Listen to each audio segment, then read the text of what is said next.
Assalomu alaykum vatandoshlar. Mustaqillik yo'lida izlanish programmamizning 73 soniga xush keldinglar. Bugun biz azroq texnikalik munosabat bilan bir problem bilan bu programmamiz azroq kechikdi. Shundaqdimi programmani ko'rayotganlarga bir o'zixonlik tilaymiz. Bizningki Ma'bun Cumhur raisimiz Sayragul xonim bilan bugun biz lager şahitidan mustaqillik jangchisigacha degan temamizning 3-sida bir suhbat olib boramiz. Suhbatimizga xush keldingiz. Ko'p rahmat. Rahmat. Sizni davomli bu suhbatda xabar qilamiz. Ammo nurg'un narsalarni sizdan o'rganamiz. Ma'bun Cumhur raisimiz Sayragul xonim har qanday fursatni qo'ldan bermay xalqaro sahnalarda Sharqiy Turkistondagi lagerning haqiqiy yuzini butun dunyoga oshkor qilib kelyotdi. Tajovuzchi Xitoyning uzun tarixdan beri razil niyatiga bitilgan Sharqiy Turkiston xalqini o'zining zaminidan yo'q qilish planidan ko'ra ilib berilayotgan irqiy qirg'inchilikning haqiqiy yuzini ko'rsatyapti. Bu qandaqdir sahnalashtirilgan bir qismlar tarafidan o'ylanayotgan bizga zulm bor, ammo bu zulm bu lager Xitoy xalqiga o'rtaq. Xitoy demokratiyalashsa bizning boshqa dardimiz yo'q degan ko'rinishni o'ttirg'i tashlayotganlar bilan mohiyatlik farqlidir. Bizning programmamiz har zaman haqiqatni o'ttirg'i tashlashni niyat qiladi. Xitoyning razil niyati uchun haqiqat burmalansa, suy iste'mol qilinsa, bu programmamizning sha'niga dog' bo'ladi. Haq uchun xizmat qilish har birimizga farzdir. Shu vatanimizdagi xalqimizning haqqi uchun, o'z haqqimiz uchun har bir vijdon egisini haqqi chaqiramiz. Haq o'z ma'nosida haqiqat demakdir, haqqoniyat demakdir.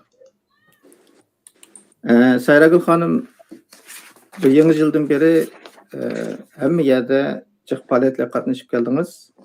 Yangi yildan beri qatnashgan xalqaro siyosiy faoliyat va yig'inlaringizni bir anglab boqqan bo'lsak, marhamat. Ko'p oldi bilan assalomu alaykum ekran oldidagi barliq vatandoshlar, qarindoshlar. Hammanglarga mendan salom. Hammanglarni Alloh har joyda salomat qilsin. Juda ko'p apandim, sizga ko'p rahmat. Mana shu so'zlash fursatini berganingiz uchun. Biz hamda qo'limizdan kelgancha davomli shu Sharqiy Turkistondagi xalqimiz uchun kurash qilib kelyapmiz. Hozir ta'kidlaganimizdek bu yangi yil 2025 kirgandan keyin nurg'unlagan faoliyatlarni qildik. Endi bu yerda bizning bir keyingi vaqtlarda biz maslahatlashib qolgan bir prinsipimiz bo'ldi. Bu bo'lsa har qatamga shu ilib berayotgan faoliyatlarimiz to'g'riliq aniq, yenchik ma'lumotni sosyal medialarda bo'lishmaslik, tarqatmaslik to'g'risi. Chunki buningda burungi faoliyatlar jarayonida bizning beshimizdan nurg'unlagan ishlar o'tdi. Biz nurg'unlagan razilishlarning guvohi bo'ldik. Hatto shu biz faoliyat qilgan, biz ko'rishgan shu muhim arboblar, muhim hukumat xodimlariga düşmanımız Xitoy tarafidan nurg'unlagan hujumlarning bo'lganligi, besimlarning bo'lganligi. Yana shuning bilan bir vaqtda bizning bu ilib berayotgan shu faoliyatlarimizga bir to'sqinliklarning bo'lganligi sababli biz bu buradagi sosyal medialarda hamma narsani, hatto suratlarimni bo'lishadigan, taqitadigan shu ishlarimizni to'xtatib asosli ish, unumli ish qilsak bo'ldi. Buni sosyal mediaga joylashdan hojati yo'q. Shu dushmanimizning turli razil vositalardan saqlanish uchun ham faoliyatimizning har vaqtda davomli natijalik to'sqinsiz elib berishni maqsad qilib sosyal medialarda osonlikqa bo'lishmaydigan bo'ldik. Rasmlarni ba'zi vaqtlarda hamda elib berayotgan elib berilgan shu muhim faoliyatlarimiz to'g'risida hukumatimiz nomidan faqat qisqacha uchur beradigan to'rbetlarda shuni sosyal medialarga jariya qiladigan shu prinsip bilan ketyapmiz. Şuna nurgullanışlarımızda hazır oşuq-aşkaraq demeydigan boğanlıq sebeplik bazı adamlar oylaşı mümkün endi biz hökümet iş qılmagandek, madır qılmagandek, to'xtab qolgandek bir ta'sir berishi mümkün. Lekin men bugun bu fursatdan foydalanıp hökümetimizning xodimlarining davomliq ittifoqlashib nörni mörge taraf her qandaq bir fursatdan foydalanıp qo'lidan kelgan ishni qilayotganligini deb o'tmoqchiman.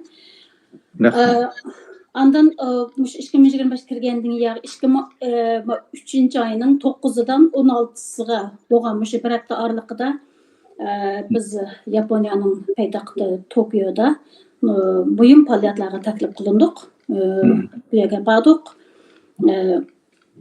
Berib hökumetimiz nomidan shu yerda muhim odamlar bilan ko'rishish, faoliyatlarni olib berish qatorliq Şu bir hafta jarayonida nurg'ulg'an yaxshi faoliyatlarni bo'ldik.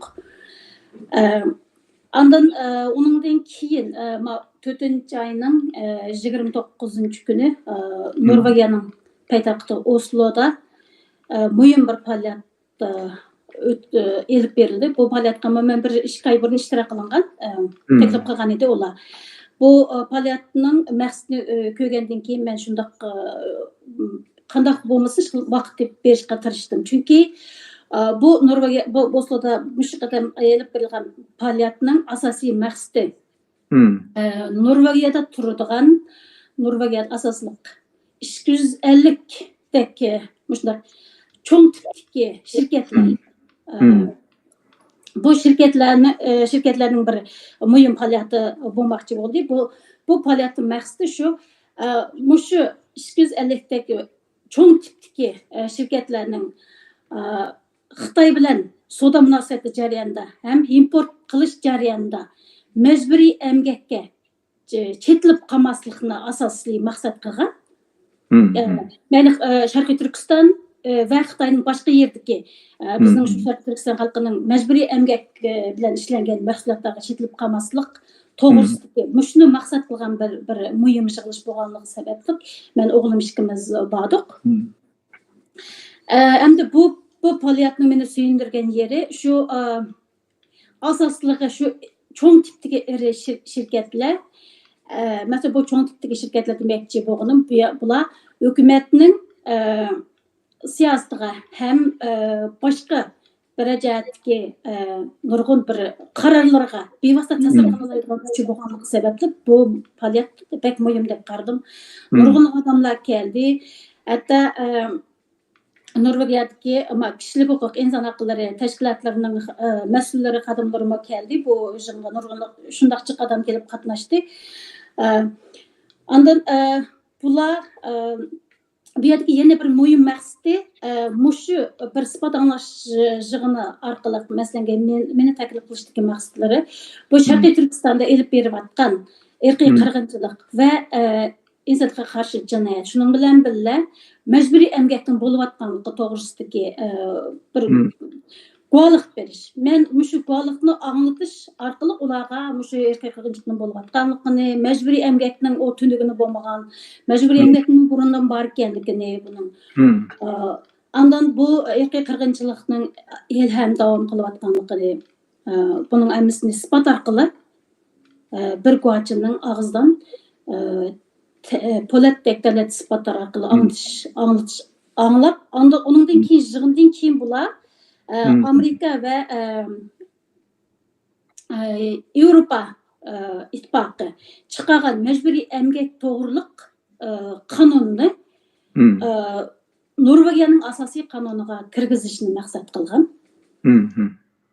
Shu sababli bu yig'inning maqsadi va elib berilish jarayonidagi bu ishlar pek muhim bo'ldi. Men shu muhim so'z qildim. Birinchi bo'lib o'zimning kechirmishlarim yana Sharqiy Turkistondagi bu elib berilgan irqiy qirg'inchilikni lagerdagi haqiqiy ko'zim bilan ko'rgan dalil isbotlar orqali shuning bilan birga majburiy emgakning mavjudligini, buning qanday bo'lib qolayotganligini shuni asos qilib so'zladim. Bu yerda Endi bu yerda bir yaxshi yeri men o'zimga berilgan bu vaqtdan to'liq foydalandim desam bo'ladi. Chunki Norvegiya bular oldida biz so'zlashgan vaqtda bular dedi Norvegiyaga 90%dan ortiq odamlar bizning shved tilini tushunadiki.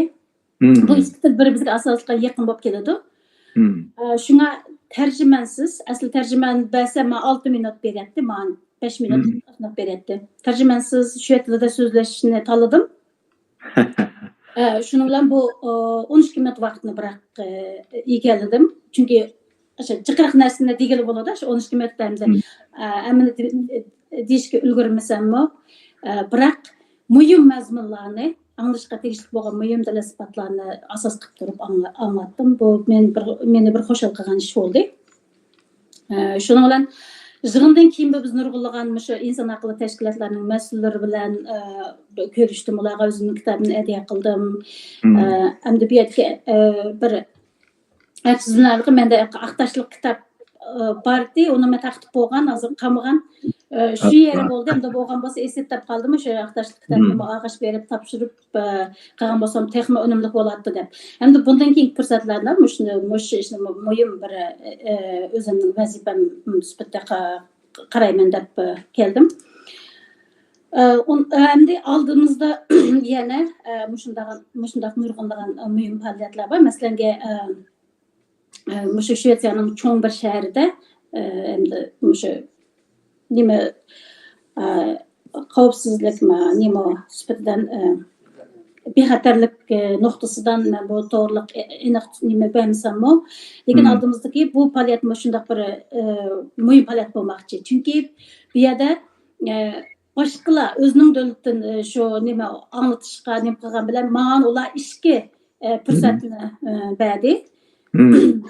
Shu Sharqiy Turkistondagi irqiy qirg'inchilikni anglatish va Sharqiy Turkistondagi madaniyat, millatlarning har bir millatning madaniyatini anglatish. Shu ishga fursatni oldimizdagi shunga tayyorlik qilyapman. Bu endi biz bu yerda men bu ishlarni qildim demoqchi emas. Bu yerda bizning hukumatimizning davomli to'xtamay ish qilayotganligini deb o'tmoqchiman. Shunga har vaqtda bizni kuzatib kelayotgan bo'lsa, biz bilan bir safda kelayotgan qarindosh kurash sepatiki qarindoshlarimiz va vatandoshlarning hech qanday vaqtda umidsizlanmaslikni, hozir dunyo vaziyatida nurg'unlagan bizga foydali taraflarning ham fursatlarning kun sari jiqiyotganligini deb o'tmoqchiman. Chunki shu mayli Yaponiyadagi faoliyatimiz bo'lsin, mayli bu Norvegiyadagi faoliyatimiz bo'lsin, men shuni his qildimki, endi dunyoning vaziyati bu Sharqiy Turkistondagi irqiy qirg'inchilikqa bu nazarda ilishni burunqidek bir xalqaradagi bir muhim kun tartibga olib kelishda bir asta yo'lning echilayotganligini bildirdi. Shunga biz faqatlam biz to'xtab qolmasak, biz kurashimizda davom qila olsak, bizning bu kurashimizdan hamon bir kun natija chiqadiganligini ishonaman. Hamma qarindoshlarimizni to'xtab qolmaslikka chaqiriqaman. Rahmat.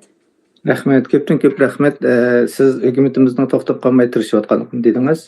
Undan keyin sizga bir rahmat aytilgan. Siz Shvetsiyaga kelib çok uzun vaqt o'tmadi, ammo bu qitimliq faoliyatni vaqtni tejash uchun qo'limizdan keladigan bar imkoniyatni foydalanish uchun shved tilida doklad berdim debsiz. Bu tirishchiliginiz uchun ko'p rahmat. Baxo'sh bo'ldik, chunki inson tirishish kerak, tirishganda uning natijasini ko'rdi. Shved tilida bu nimani beraliginingizning o'zi bek cho'ng karomat ish bu. Sizdan juda xush bo'ldik. Ondan keyin hukumatimiz amaliy ish qilyapti. Amaliy ishni cho'qim uni o'tirga chiqib yeyishni o'rni yo'q. Siz degandek nurg'un biz dushmanlik uchirdik. İşlerimiz bozuldu. Andaq ekan, buning natijasini ko'rsak bo'ladi, ammo uni o'tirda yeyishimizning o'rni yo'q. Ammo ish qilyapmiz. Qilayotgan ishlar oz emas, ko'p. Hozir xalqaro vaziyatda bizga fursat yaratilyapti. Dal shunday fursatda o'zimizningki mustaqillik irodasini aks ettirishimiz va lagerning mohiyatini to'g'risi bilan boshqalarga yetkazishimiz kerak. Siz bu ishni bek yaxshi qilyapsiz. Hech qachon buningda ozg'iningiz yo'q va boshqa niyatda gap qilganingiz yo'q. Hamda vatandagi bu lager hech qachon tuyuqsiz paydo bo'lgan emas. Hargizmi ba'zilar 2014, ba'zilar 2016 deb nim qiladi, 2014 boshlanganda. Ammo bu uzun muddat tayyorlik qilingan va Xitoylarning niyatida bor bir lager bu. Shu lagerning gapini qilishdan burun sizningki bu lager to'g'risida yozgan bu kitobingiz, yozilgan bu kitob nihoyatda yaxshi kitob. Buningda nurg'un masalalarga kiramiz biz bundan keyin. Ammo shu lagerningki boshlanishdan burun siz ko'rgan o'zgarishlar qanday? Biz lagerni tushunish uchun cho'qim uning bejirik o'zgarishlarni bilishimiz kerak. Shunga oldi bilan lager boshlanishdan burungi o'zgarishlarni bizga deb bergansiz. Marhamat. Rahmet deganiniz to'g'ri. Nurg'unlagan adamlar, insanlar o'ylashi deydi, ya'ni o'ylaydi. O tunugini bo'lgan. Masalan, siz degandek 2014-yil bo'lgan, 2016-yil bo'lgan degan. Endi nurg'un adamlar bilmasligi mumkin, bu Xitoyning uzun yillik plan bilan mangadigan bir davlat ekanligini. Eng az bo'lganda 5 yil, 10 yil, 15, undan mijib 20-30 yil degandek, 50 yil degandek, shunday plan bilan mangadi. Hech qachon bir narsa u yerda tuyuqsiz bo'lib qolgani yo'q. Ondan Sharqiy Turkistondagi Uyg'ur, Qozoq, Qirg'iz qatorliq turkiy xalqlarni millat sifatida yo'qotish bu Xitoyning necha yil ilgari buni baldir uni planlab qo'ygan uzun yillik plani, u sistemalik bir ishga oshirishga tegishli bo'lgan plan. Endi 2014-2016 deydigan bo'lsak, bu faqat shu lager sistemasi orqali qolgan bir qisman odamlarni mushu orqali yo'qotish. Shuning bilan bu maqsadga talto'kis yetishni mushundaq razil maqsadni plan qilgan. Bu faqat shu uzun yillik planning ishga oshirish jarayoni desak bo'ladi. Masalan, bir millatni yo'qotish uchun onun aldı bilen onun tilini yo'qotish kerak. Chunki bir millatning millat bo'lib mavjud bo'lib turishindagi eng asosiy, eng muhimi til. To'g'ri. Shunga tilni yo'qotishni bular baldir boshlagan. Masalan, 2006-yildan, chunki bu irqiy qirg'inchilikni rasmiy davom qilib talto'kis millat yo'qotish razil planini butunlay 100% ishga oshirish uchun buning shu ushaq har bir bosqichini baldir boshlagan desak bo'ladi. Masalan, mushu tilni deydigan bo'lsam, uningdan burunmi burungi Uyg'ur tilida, Qozoq tilida mangadigan hujjatlarni, materiallarning hammasini cheklab, ya Xitoy tilida mangmasa bo'lmaydi. Buni bir qarasangiz bu bir oddiy ishdek bilinadi, lekin uni bundaq adam uni taraz qilib tafakkur qiladigan bo'lsangiz, uni tushunmas, tushunish nima tas emas. Chunki shu burundan mengib kelayotgan til tuyuqsiz nimishqa mangmay qolishi mumkin. Masalan, bir materialni topshirmoqchi bo'lsangiz, ya bundan keyin Xitoy tilida topshirsizlar, Uyg'ur tilida, Qozoq tilida, boshqa tilda topshirsanglar, bu mangmaydi, bu qaralmaydi, bu tasdiqlanmaydi degandek nurg'unlagan chiroyli bir bana sebepler bilen asta mushu tillarning jamiyatdagi rolini yo'qotishga boshladi. Ondan asta Xitoy tilini bilmaganlarni, ishga olmaydigan Xitoy tilini bilmaganlar u yerda qaqti so'qti ko'radigan, undan boshqa 2006-yil kelgan vaqtda rasmiy holda nima qo'sh til ma'rifi degan yo'l qo'ydi.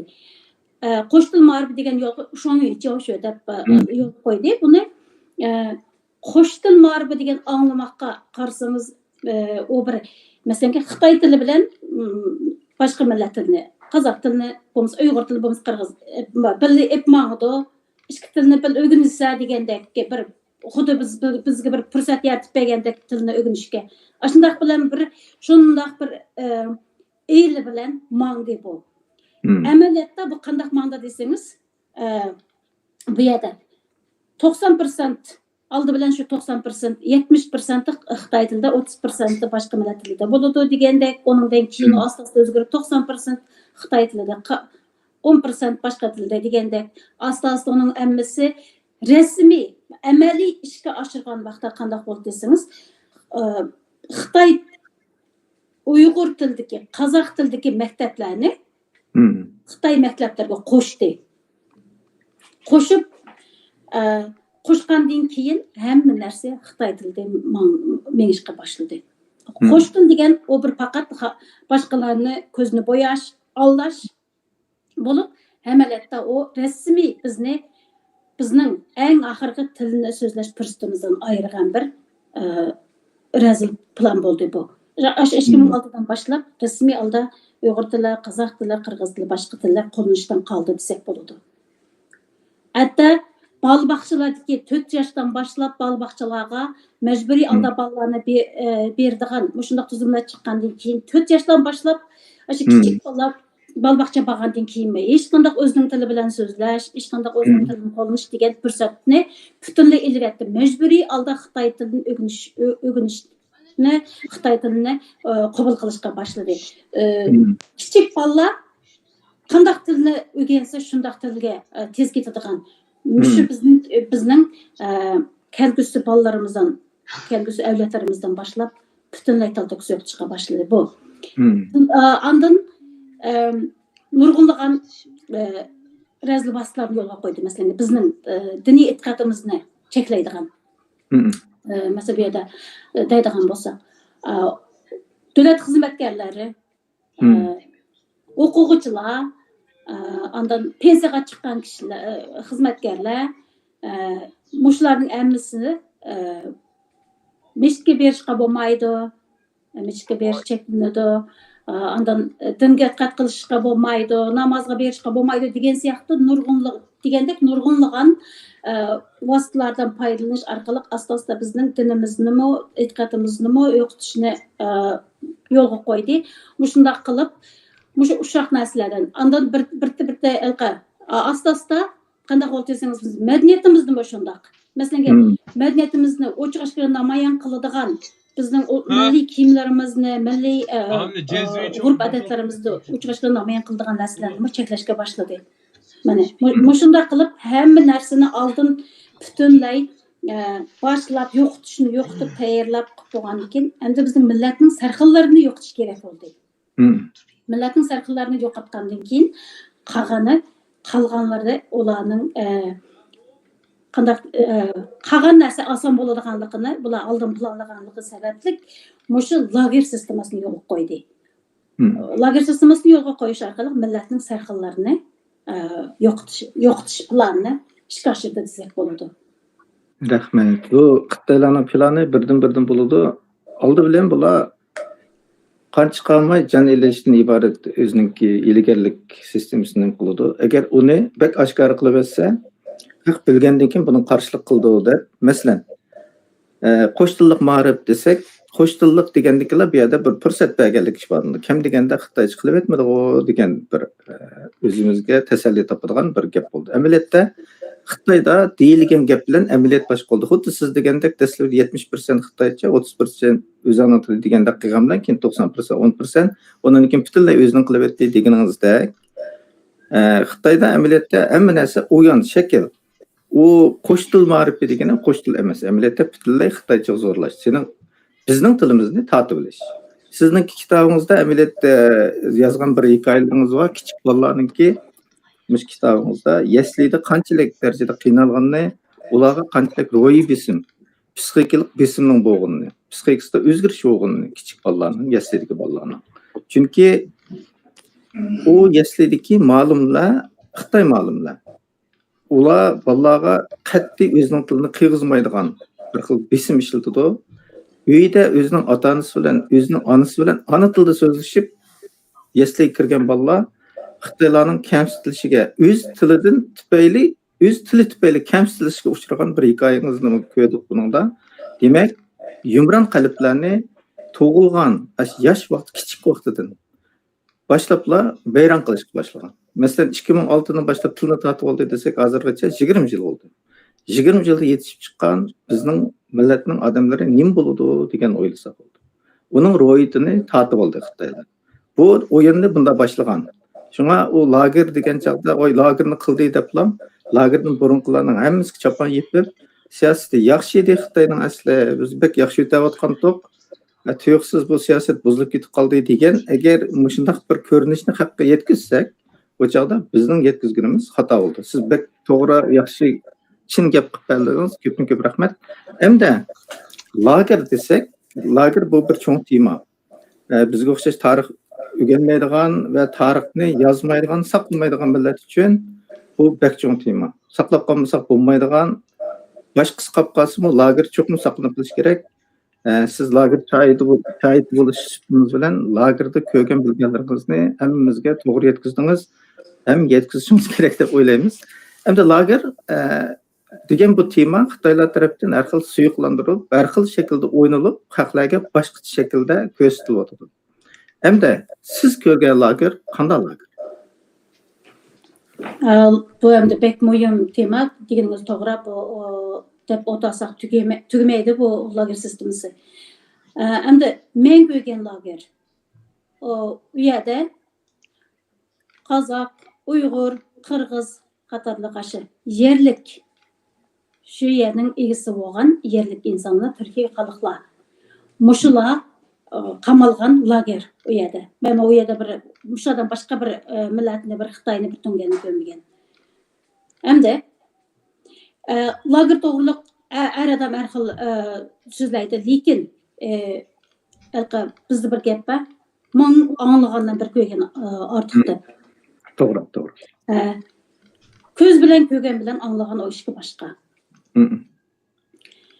Endi bu yerda bir lager bilan bir lagerdagi o'xshamaydigan yeri nima deganda, bu yerda faqatlam masalan bizning vatanda har bir yerda, har bir shaharda o'ltiraqlashgan nopusning soni. Masalan, bir yerda Uyg'ur millatining soni jiqroq, nopusi jiqroq. Yana bir yerda Qozoq millatining nopusi jiqroq. Yana bir yerda Qirg'iz degandek mushunday. O'ltiraqlashgan mushu rayonning o'ltiraqlashgan millatlarning nopus selishtirmasining o'xshamashligina munosabatlik qaysi millat jiqroq bo'lsa, shu yerdagi lagerda shu millat jiqroq. Biroq bu o'xshamaslik qarab, bir faqatla bir millatni bo'lmasa hamma millatni hamma millatga yurayotgandek bu bir vaqtli bir yurayotgan bir vaqtda tugaydigandek bir hozirgi vaziyatning bir yaxshilanib ketadigandek bilan nima berishi shu vaqtlardagi. Masalan, nurg'on odamlar o'ylaydi-ku, abaysiz deb o'tgandek. Burun yaxshi edi, Xitoyning siyosati bu yerda bir yaxshi normal hayot kechirayotgan edi. Shu vaqtlardagi mushu lager sistemasi odamlarga bir faqatlan bir vaqtli yurgizilayotgan bir qazlashdek. Masalan, bir mushu vaqt o'tib ketgandan keyin mushu qiyinchiliklar o'tib ketgandan keyin hammasi xuddi burunga o'xshash yaxshi bo'lgandek, shunday bir tuyg'uni berib mangdi desak bo'ladi. Masalan, hozirmi odamlar umid kutyapti-ku. Bu lager nimasimi tugidi, masalan, hamma narsa tugandan keyin Xitoyda bir o'zgarish bo'lib qolsa, hamma narsa yaxshi bo'ladi. U yoqda hamma hech narsa yaxshi bo'lmaydi. Yaxshi bo'lishdan ketdi. Bu hech qanday ona yaxshi bo'lish degan narsani umid kutmasligimiz kerak. Bu lager sistemasi avayman deb o'tgandek, faqatlam bizning tilimizni, dinimizni, madaniyatimizni, mushu yerlik millatlarga xos bo'lgan butunlay millatning xususiyati bo'lgan hamma narsani bir-birlab yo'qotib kelib, endi eng oxirida bizning bosh egmaydigan millatning sarxillarni mushu lagerga qamash orqali, qo'ldan jinoyat bekitib ularni yo'qotish orqali butunlay bir millatni, butunlay shu yerdagi yerlik, shu yerning egisi bo'lgan millatlarni, Turkiya xalqlarini butunlay millat sifatida yo'qotish, razil maqsadiga yetish. Bu faqat eng oxirgi, mushu planning eng oxirgi bosqichi desak bo'ladi. To'g'ri. Rahmat. Buni pek yaxshi deb berdingiz. Bu yerda bir mohiyatlik farq bor. Lager har xil o'rinlarda har xil sifatlanib kelyotdi. Xuddi men beshida degandek, bu zulm Xitoyning atalmish Xitoy kompartiyasining qilayotgan zulmi hammamizga bor, Xitoygami bor, bizgami bor deganni ilashtirib o'tirib o'ynayotganlar bor. Ammo siz ko'rgan lagerda ular yo'q. Amaliyotda lagerda ular yo'q. Chunki ularning maqsadi qandaqdir sizning ideyangizdan bo'lmasdan, balki shu tuproqning egisi bo'lganligingiz. Bu buning tubki sababi. Андaq ekan sizni yo'qotish kerak. Buningga bana ketmaydi. Sirtqa chiqayotgani faqat ko'rinishi uningki. U oshqin o'g'in uchun, u dindor o'g'in uchun, u uning uchun, buning uchun emas. O'ylab baqsaq bo'ldi, ajaba lagerda shuncha yoshlar ketdi-ku. Chunki yoshlar bir millatning umidi. Yoshlarni yo'qotib o'tgandan keyin xotirjam bo'ladi bizning dushmanimiz. Demak, lagerni o'ylanishda, lagerningki gaplari sirtda eqib yurgan vaqtda, zulmga yig'ilgan vaqtda kichkina aql ishlatish kerak insonlarimiz. Bu lager qanday shaklda o'tirib turish kerak? Bu lager har qanday shaklda deyilsam, yig'lab ko'z yoshi eqilsam, shunlar voy lager mushtaq ekan to'q deb, onun ichiga qandaqdir umu bumu kirib ketib, idis tufaylidan jazolangan ekan to'q. Xitoylar kommunizm bo'lgani uchun kommunizm qarshi har qanday narsani yig'ishtirgan ekan to'q deb, buni xuddi hatto burunqi Sovetninki quloqlarga o'xshatish bundaq qilsak bu xato bo'ldi. Bu tangdishi yo'q. Bunun bilan silishtirg'ili bo'lmaydigan darajadagi bir lager bu. Bu lager faqat bizga shu zaminning egisi bo'lgan turk xalqlariga Uyg'ur, Qozoq, Qirg'iz qatorliqlarga qaratilgan lager. Oxirgi maqsadi butun yil tizimimizdan qurtib tashlash. Chunki shu chaqda ular xotirjam bu zamonga ega bo'ladi. Ko'pdan ko'p rahmat sizningki bu lager to'g'risida biz kechirim so'rayman. Sizda mishada bir narsani men o'sha deb qo'yishni muhim deb qaradim. Chunki bu bak muhim. Masalan, avval siz deb o'tgandek, o'sha lager to'g'riliq so'zlagan vaqtlarimizda men o'sha vatandoshlar, qarindoshlarimga deydigan bir muhim ish. Bu yerda tuqqanlarimizning izdirakini qilgan vaqtda bir medialarga suhbat bergan vaqtda tuqqanlarimiz to'g'riliq izdirakini surishti qilib suhbat bergan vaqtda bu medialarga nima sababli tutilibdi deganni emas. Ma sababni, ma banani jinoyat qilib ortib ondan tutilibdi degan narsani so'zlash kerak. Men nurg'unlagan medialar, nurg'unlagan xabarlarda ko'raman, mushu sababdan tutilibdi deb yozadi. Bu butunlay xato. To'g'ri. Xuddi bu odamlarga mushu odamdan mushu jinoyat bo'lganlik uchun tutilgandek. Xitoyning jinoyatni aqlagandek tuyuladi menga. Shuni men buningga butunlay bu to'g'ri deb qaramayman.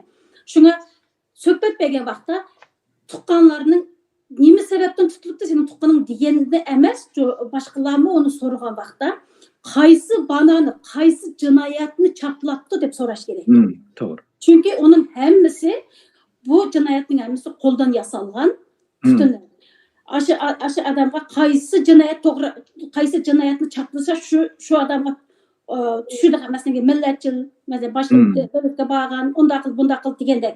Yozuvchi bo'lsa, mushundaq naqshlarda mushundaq vatanparvarlik nimasi bo'ldi, milliy bo'lgunchilik ideyasi bo'ldi degandek. Masalan, kim qaysi qaysi ish bilan shug'ullangan bo'lsa, shuningga mos keladigan bir jinoyatni qo'ldan yasab, shuni jinoyatchi qilib mushundaq yo'qotishni ib beryotdi Xitoy. Shunga suhbat bergan vaqtda mening tuqqanim mushu Xitoyning mushu chaplagan, mushundaq jinoyatni chaplaganlik sababli turmaga ketdi nimasi lagerga qamaldi deyish kerak.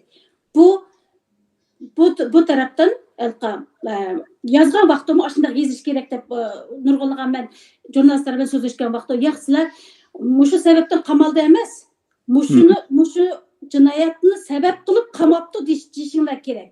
Chunki uning hammasi gunohsiz odamlar. U faqat yo'qotilishga tegishli bo'lgan, nishon qilingan odamlar, millatning sarxillari. Shunga ularga cho'qim bir jinoyatni ochish kerak bo'ldi deb tushundiraman-da. Mushuni o'zgartirish kerak deb o'ylayman. Rahmat. Bu xuddi Ikkinchi dunyo urush vaqtidagi Yahudilarga qaratilgan jinoyat, ya'ni ularni bu concentration campga yig'ilish lageriga qamash jinoyati uning faqat Yahudi bo'lgani uchun.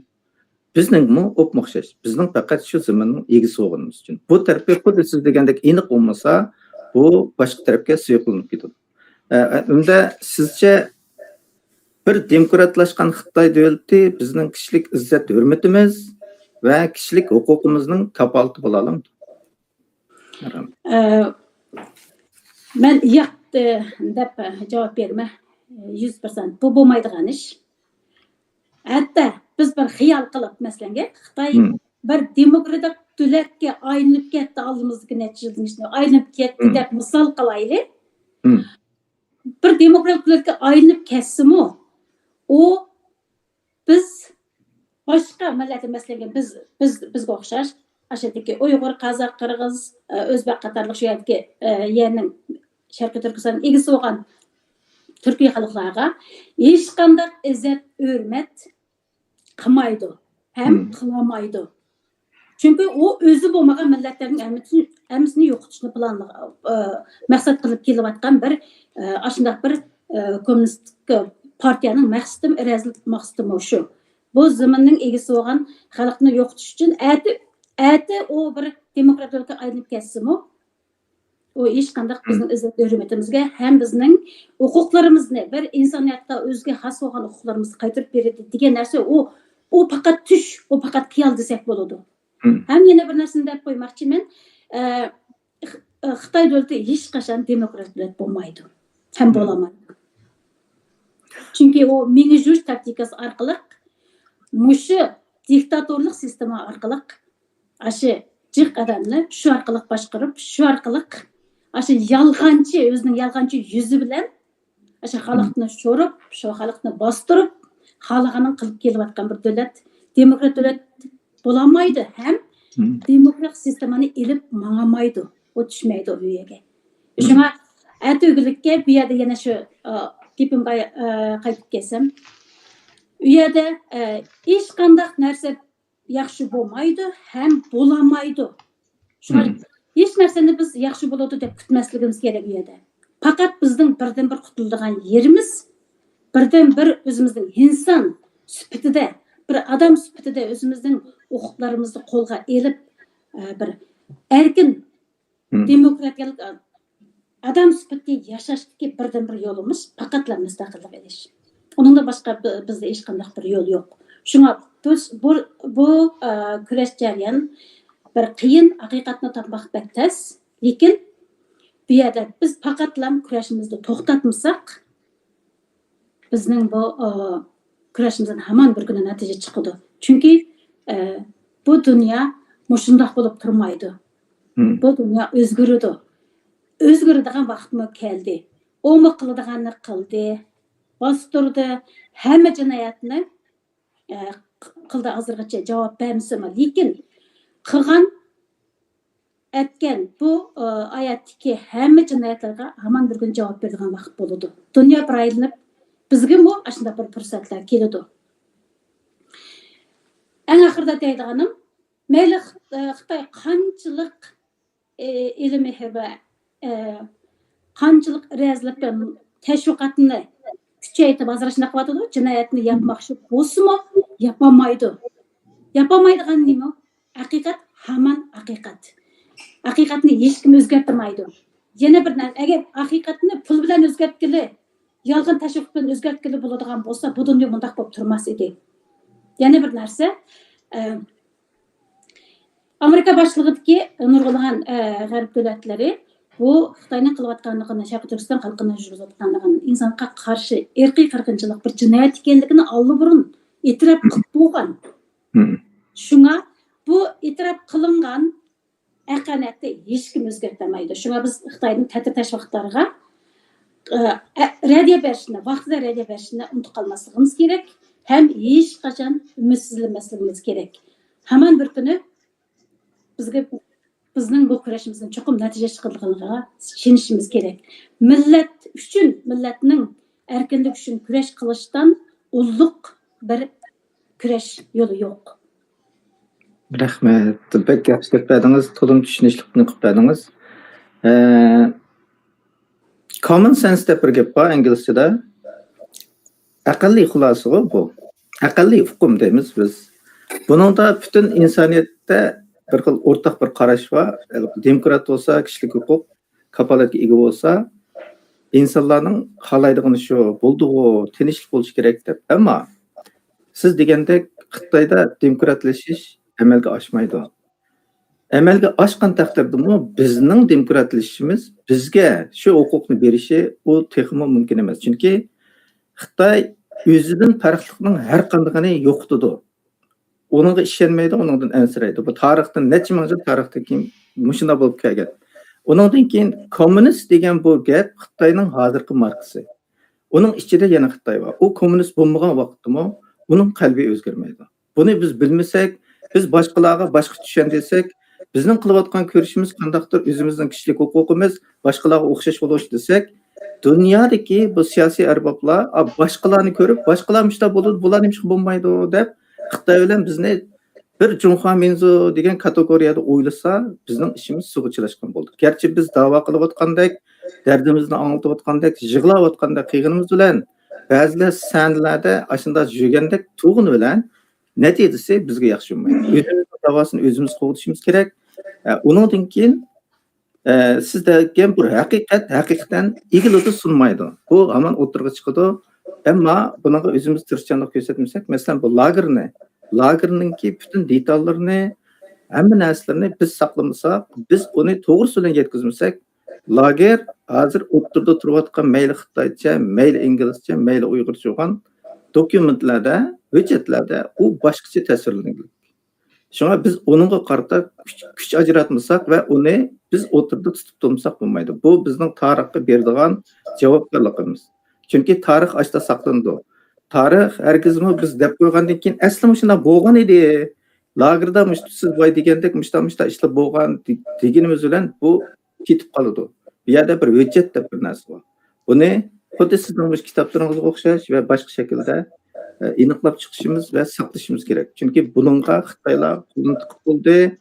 Xuddi bizning dardimizga tang bizning dardimizni anglab berayotgandek qilib dokumentlarni yasaganda qilgan bilan uning ichiga o'zining narsalarini tiqib bo'ldi va uni o'tirga tashlab bo'ldi.